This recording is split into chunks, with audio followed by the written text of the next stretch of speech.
হাসিনা একের পর এক দাম্পিকতার সুরে আমাদের দিকে চোখ রাঙাচ্ছে, তখন আরশি আজিমের মালিক ওই কোটা আন্দোলনের সমন্বয়ক সহ ছাত্র জনতার ভিতরে এক একটা উহুদ এবং বদরের ময়দানের মতো শক্তি সঞ্চয় করে দিয়েছে।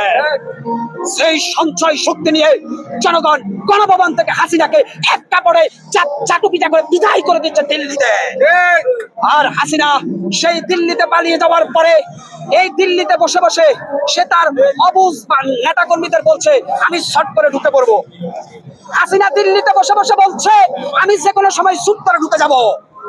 আওয়ামী লীগ, ছাত্রলীগ, যুবলীগের যেই সমস্ত ললিপপ খাওয়া কর্মীগুলো আছে তারা এখনো বিশ্বাস করে হাসিনা ফেরত আসবে।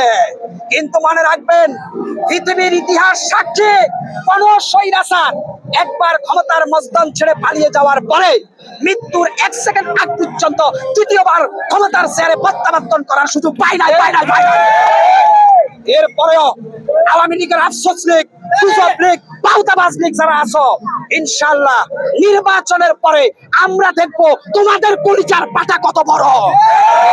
আজকে অত্যন্ত দুঃখ লাগে, আজকের এই জুলাই অভ্যুত্থানের মধ্য দিয়ে এই জাতি একটা নতুন বৈষম্য